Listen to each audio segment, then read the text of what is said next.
Islamabad police Tehreek Insaf के एहतजाज दौरान पीटीआई अगवान शेर अफजल मरवत के गिरफ्तार करे वरतो। पुलिस की वरी नफ़री शेर अफजल मरवत के गोलरा थाने ॾांहुं मुंतकिल करे छॾियो।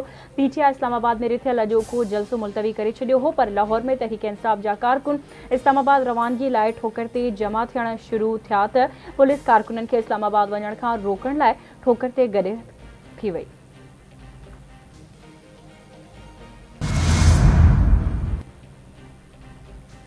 इस्लामाबाद इंतजामिया पीटीआई के 8 सितंबर ते जलसे की इजाजत ॾेई छॾी। डिस्ट्रिक्ट मैजिस्ट्रेट पारां जारी कल नोटिफिकेशन में चयो वियो आहे त इस्लामाबाद इंतजामिया अॼोको एनओसी मज़हबी जमातुनि जे एहतजाज सबब रद्द कयो। 8 सितंबर ते इंतजामिया जलसे के सिक्योरिटी फराहम कंदी। तहरीक इंसाफ अॼु इस्लामाबाद एलानियल जलसो मुलतवी करे छॾियो। पीटीआई अगवान आज़म सवाती चेयरमैन बैरिस्टर गौहर जी मौजूदगी में जलसो मुलतवी करण जो ऐलान कयो। आज़म सवाती ॿुधायो त पीटीआई बानी जी हिदायत ते अॼु मुलतवी थियल जलसो हाणे 8 सितंबर ते थींदो। एहतजाज खे नज़र में रखंदे इंतजामिया रेड ज़ोन खे सील करे छॾियो। सरकारी तोड़े ख़ानगी स्कूलनि में मोकल।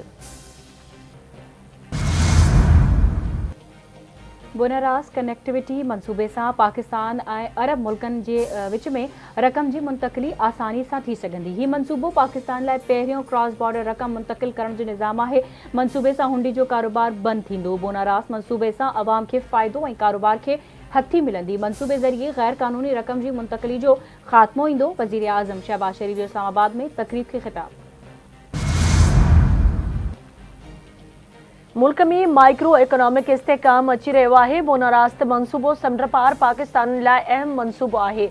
मंसूबे सां नाणे जी मटा सटा में वाधि थींदी। मंसूबे ज़रिए समुंड पार पाकिस्तानी पंहिंजी घर रक़म आसानी सां मुंतकिल करे सघंदा। बोनारास मंसूबो पाकिस्तान ऐं अरब मुल्कनि विच में अहम संग मील आहे। असांजो डिजिटल इकोनॉमिक तरफ़ वधण सुठो कदम आहे। पाकिस्तानी रुपए जे मुल्ह में इस्तेहकाम अची रहियो आहे। डिजिटलाइज़ेशन सां बदउनवानी ऐं गुरबत जो ख़ात्मो ईंदो। नाणे वारे वफ़ाक़ी वज़ीर मोहम्मद औरंगज़ेब जो इस्लामाबाद में तकरीब के खिताब।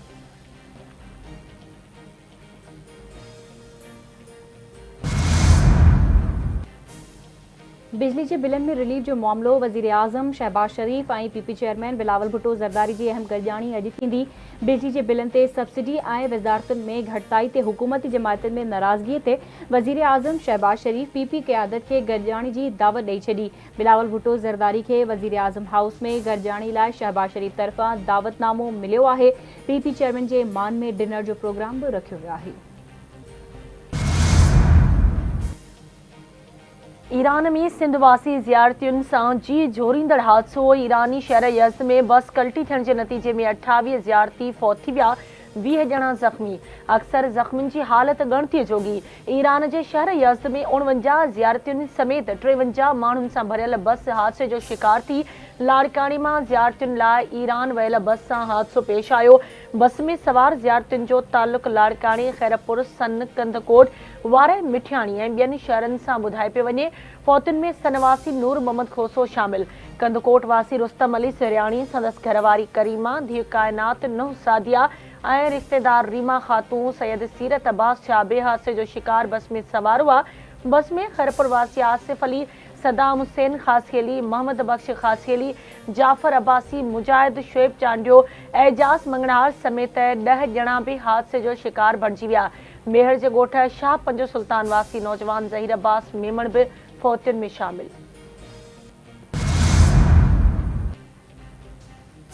पीर जो ॻोठ भरिसां ॻोठ हैबत खान ब्रोही मथां मौत जो राकास न ठरियो। मुबैना तौर ज़हरीलो खाधो खाइण सबबि वधीक मासूम निंगर खैरपुर अस्पताल में फौत। हयातियूं विञाईंदड़नि जो अंग 11 थी वियो। हिकु नौजवान की हालत ख़राब।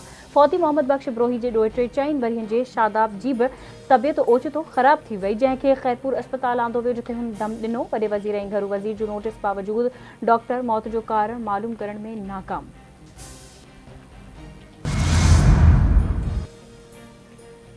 सिंधु दरिया में सखर ऐं गुडू बैराजनि वटि विचें दर्जे जी ॿोॾि बरक़रार।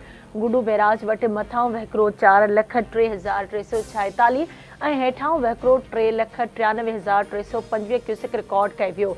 सखर बैराज वटि पाणीअ जे मथां वहिकिरो 3,92,000 962 क्यूसेक हेठां वहिकिरो 3,77,212 क्यूसेक रिकॉर्ड।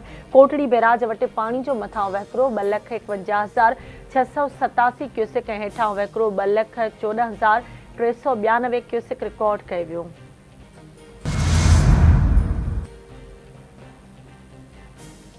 वाहिपांडी समेत खीरथर जाबलू पटी ते वसकारनि खां पोइ नए गाज हिकु भेरो ॿीहर 9 फुटनि ताईं वही आई। कच्छ जे केतिरनि ई मुतासिर ॻोठनि जे अहंजनि में वधीक इज़ाफ़ो थी वियो। समई ॻोठनि जो कटियल ज़िले तोड़े तालके हेडक्वार्टर्स सां ज़मीनी राब्तो अञा ताईं बहाल न थी सघियो। रोड रस्ता नयुनि जे वहिकरनि सबबि बंदि थी वञण करे काचेवासी ॾुखियाइयुनि जो शिकार। बलोचिस्तान जे इलाइक़े गंदा खां वेझो हीरदीन ड्रेन खे 3 हंधनि तां लॻल घारा 5 ॾींहं बि बंदि न थी सघिया। 50 खां वधीक ॻोठ पाणी हेठि अची विया। मुतासिर ॻोठनि जो ओस्ता मोहम्मद ऐं ॿियनि शहरनि सां ज़मीनी राब्तो कटियल। इलाइक़े वासी तकलीफ़ुनि खे मुंहुं ॾियण लॻा। हुकूमत खे वाहुर जी अपील।